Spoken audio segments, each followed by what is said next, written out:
The Legacy Fighting Alliance capped off an incredible year with LFA 96 going down from outside Wichita, Kansas.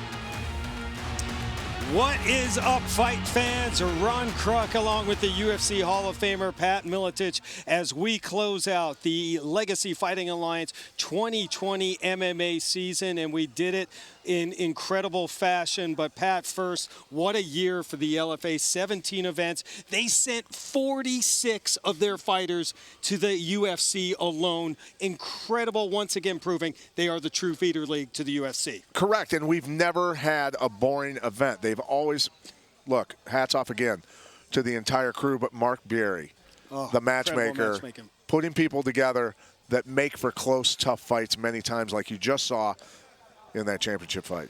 Well, LFA in 96, the main event was the welterweight championship, and what a war it was. But to get there, we saw some incredible fights as well. And we will start off with the action in the middleweight division. Ryan Lionger taking on Joe Holmes, who's also known as Ugly Man Joe. He made this into an ugly fight, Pat. With a big right hand, he changed the tide quickly and then followed up. Boom, dynamite in that right hand, and kept throwing, and then the beautiful knee to finish. All over Ryan Lionger. Ugly Man Joe, third straight win, first career knockout, and first win in the Legacy Fighting Alliance. We move to lightweight division. Slava Borcheff from Team Alpha Male taking on a Will Starks. This guy was a joy, Pat, to talk to. Intelligent fighter, and he took it to Slava early on. I tell you what, both these guys got after it. It was a very technical fight. Very beautiful, beautiful wrestling by Starks. Well-balanced attack. And look at, it was a great fight. It was fun to call, period.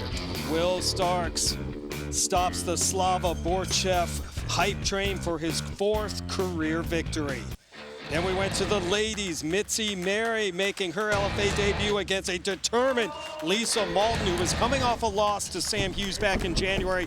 She wanted to get back in that octagon quickly, had to wait, and she took out her frustrations on Mary. Mauldin did a great job of balancing her striking with a lot of wrestling.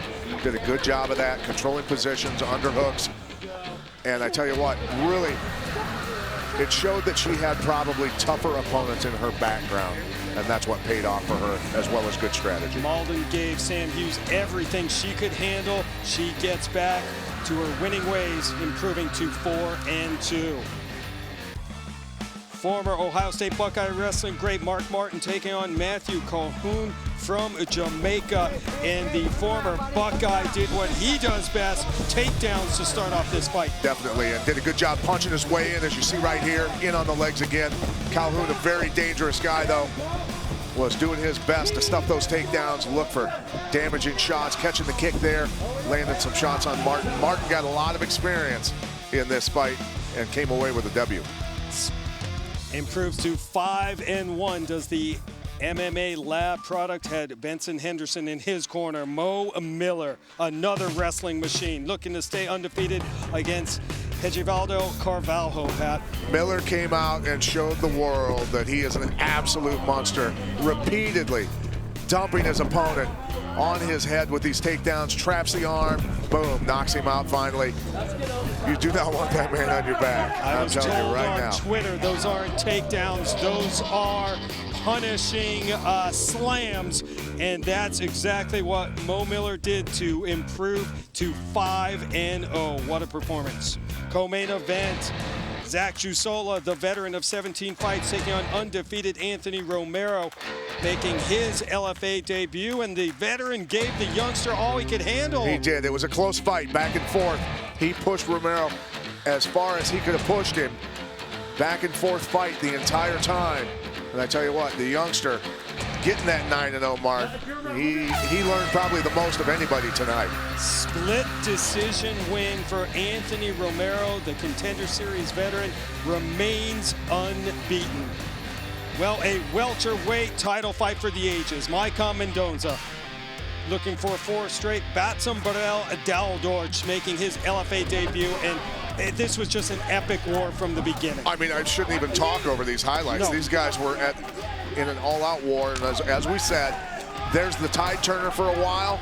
Dowdor's landing that big left hand, but Mendoza repeatedly doing a beautiful job of giving just enough room and then coming back with those uppercut hooks, the brutal knees that I don't know how any man could have withstood. But there's another shot of those beautiful get out of the way of the left hand uppercuts.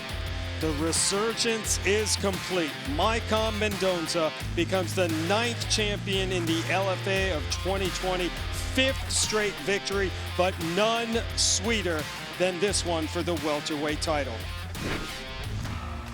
We will kick off 2021 with 2 events in January. Make sure to follow the LFA on social media for all updates and a full schedule for the 2021 season.